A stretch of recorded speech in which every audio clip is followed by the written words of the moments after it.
सख्त घबराई हुई थी। मैं उसे मज़ीद परेशान नहीं करना चाहता था, इसलिए आगे बढ़ गया।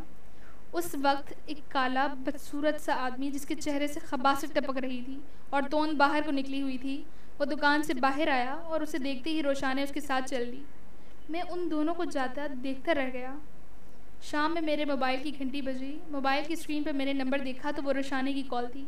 उसकी कॉल देखकर मैं खुश हो गया। मैंने फ़ौरन कॉल ओके कर दी। रोशाने, तुम कैसी हो? क्या वो शख्स वाकई तुम्हारा शौहर था या तुम उसे मजाक किया था? तुम्हें तुम्हारा शौहर खुश तो रखता है ना? मैंने बेख्तियार बहुत सारे सवाल एक साथ पूछ लिए। तुमने एकदम ढेर सारे सवाल कर डाले हैं, मैं बारी बारी उन सवालात के जवाब देती हूँ। रोशाने ने कहा। मैं तुम्हारी कॉल देखकर बेकाबू हो गया था। मैंने कहा, नफीस, वो वाकई मेरा शौहर है। मेरी शादी मेरी मर्ज़ी के ख़िलाफ़ की गई है। मुझे वो बिल्कुल भी पसंद नहीं।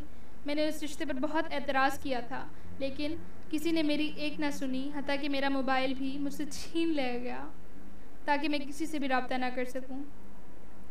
तुम्हारे वालिदैन ने ऐसा किया, मुझे यकीन नहीं आ रहा। ये बात सुनकर तुम तो क्या, कोई भी यकीन नहीं करता, लेकिन हकीकत यही है कि मेरी माँ का इंतकाल हो चुका है।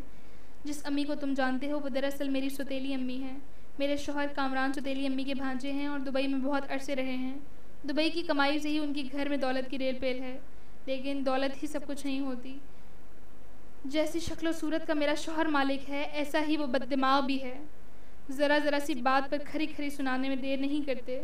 हर वक्त वो मुझ पर शक करते हैं। किसी मर्द से बात कर लेने पर मुझे गालियाँ सुनाते हैं और कहते हैं कि क्या वो मेरा बाप लगता है जो मैं उससे बात कर रही थी।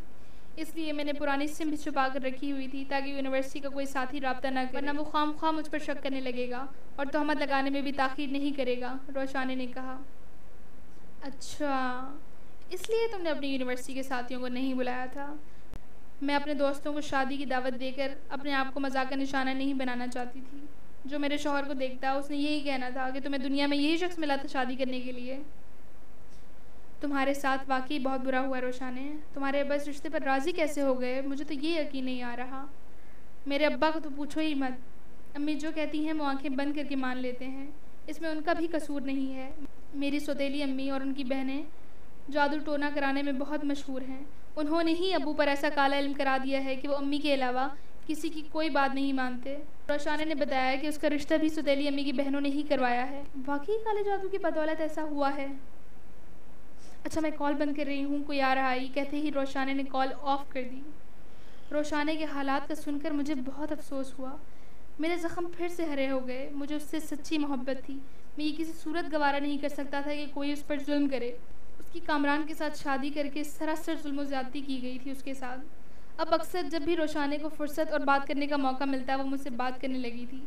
इस घर में रोशाने के साथ बहुत ज़्यादती हो रही थी। उसका शक्की मिजाज शौहर कामरान बात बात पर शक करता था। अक्सर रोशाने को रुई की तरह धुनक कर रख देता। वो किससे शिकायत करती? माँ बाप को शिकायत करने पर वो उल्टा उसे ही डांट देता। घर में कोई भाई भी नहीं था जो उसकी सुनता, एहतजाज करता। वो अक्सर मुझसे कहने लगी थी, मेरा जी चाहता है कि मैं मौत को गले लगा लूँ ताकि इस जहन्नुम से निजात मिल जाए।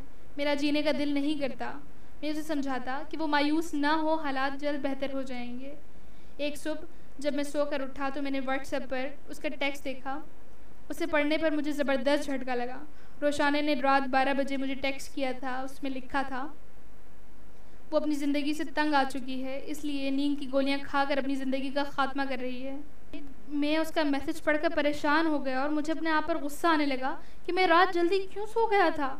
हालांकि मैं तो रात को देर से सोने का आदी था। रात को बहुत थकन सी महसूस कर रहा था। हालांकि मैंने दिन भर कोई ख़ास काम भी ना किया था, फिर भी ना जाने क्यों थकन सी महसूस हो रही थी। बिस्तर पर गिरते ही नींद आ गई थी और मैं गहरी नींद सो गया। सुबह होने पर ही बेदार हुआ। मेरी कुछ समझ में नहीं आ रहा था कि क्या करूं। क्या वाकई रोशाने ने ख्वाब आवर गोलियां खा ली होंगी? तो मैंने रोशाने को कॉल की। उसका मोबाइल बंद जा रहा था। मैंने हिम्मत करके रोशाने के अब्बू के घर पे कॉल की। फ़ोन उसके अब्बू ही ने उठाया। फ़रहान साहब, मैं नफीस अहमद बात कर रहा हूँ। मैं रोशाने के साथ यूनिवर्सिटी में पढ़ता था। मैं तुम्हारी आवाज़ सुनते ही पहचान गया था बेटा। नफीस अहमद बात कर रहे हो? फ़रहान साहब ने कहा। मैंने रोशाने के बारे में आपको फ़ोन किया है कि वो, हाँ बेटे, ये ख़बर दुरुस्त है। रोशाने बेटी ने नींद की गोलियां तादाद से ज़्यादा खा ली थी, जिसके बायस उसकी मौत वाक़ई हो गई है। हम उसकी तदफीन के सिलसिले में ही घर से निकल रहे हैं। फ़रहान साहब ने दुखी लहजे में कहा। रोशाने के इंतकाल की खबर सुनकर मेरे दिमाग में आंधियाँ सी चलने लगी। मैं ख़ुद को बेकाबू सा महसूस करने लगा। फिर मैंने खुद पर बड़ी मुश्किल से काबू पाया। मैं खामोशी से रोशानी की तदफीन में शिरकत करके चला आया। उसकी मौत के बाद मैं दोबारा गुमसुम सा रहने लगा। हर वक्त उसकी यादों में खोया रहता। उसके साथ बीते दिन और मनाजिर चलते फिरते आंखों के सामने आ जाते। मेरे ख्वाबों में भी मुतवातिर रोशानी नज़र आती और मुझसे कहती, क्या तुमको मुझसे सच्ची मोहब्बत नहीं थी? मैं कहता, हाँ, मुझे तुमसे आज भी सच्ची मोहब्बत है। मैं तुम्हारी यादों को भुला नहीं सका हूँ। वो कहती, फिर वो औरतें ज़िंदा क्यों हैं? उन्होंने मुझे खुदकुशी जैसे अमल पर मजबूर कर दिया। वो अभी तक ज़िंदा घूम रही हैं। मैं क्या करूँ? वो जब तक मर नहीं जाती मेरी रूह को करार नहीं आएगा। क्या तुम मेरे लिए इतना काम नहीं कर सकते कि मेरी रूह को करार आ जाए? रोशानी कहती, तुम क्या चाहती हो? मैं उन औरतों को कत्ल कर दूँ? हाँ, मैं यही चाहती हूँ। मैं तुम्हें बारी बारी उनकी शक्लें दिखाऊंगी और तुम एक एक करके उन्हें कत्ल कर दो।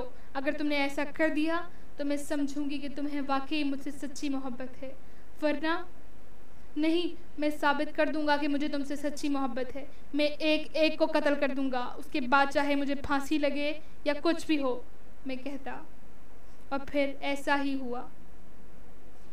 वो मुझे एक औरत की सूरत दिखाती और मैं उसे कत्ल कर देता। औरत के कत्ल हो जाने पर वो बहुत खुश दिखाई देती।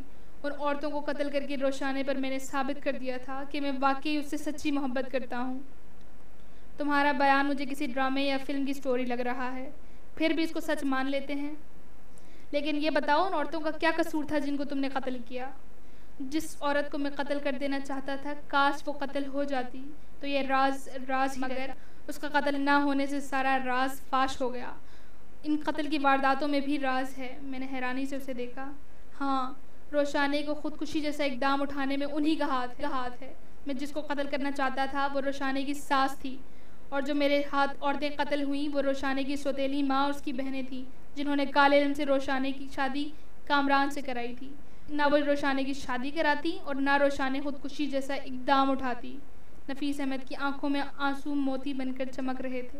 वो मुझसे नज़रें नहीं मिला पा रहा था, बल्कि सर झुकाए बैठा रहा।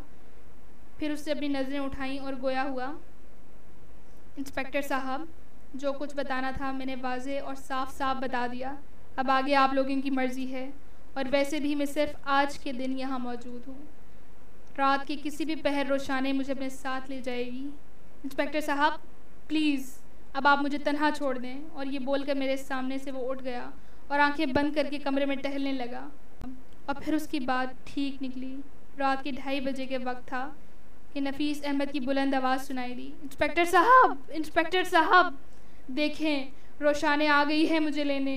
मैं रोशानी के साथ जा रहा हूँ। उसकी आवाज़ सुनकर जब मैं वहाँ पहुँचा तो मुझे देखकर वो मानी खेज मुस्कुराहट उसके होंठों पर रक्सा हो गई। वो बोला, इंस्पेक्टर साहब, अच्छा हुआ कि आप आ गए। रोशानी मुझे लेने आ गई है। देखें, वो मेरा इंतज़ार कर रही है। मैं उसके साथ जा रहा हूँ। और ये बोलते ही उसने अपना दिल पकड़ लिया और नीचे फर्श पर गिरता चला गया। फ़ौरन ताला खोलकर हम अंदर पहुँचे, मगर इतनी देर में उसकी रूह उसके जिस्म का साथ छोड़ चुकी थी। मज़ीद ऐसी कहानियाँ सुनने के लिए हमारे चैनल को सब्सक्राइब करें और बेल आइकन को दबाएं, ताकि बर वक्त आपको ऐसी वीडियोज़ और कहानियाँ मौसूल होती रहें। शुक्रिया।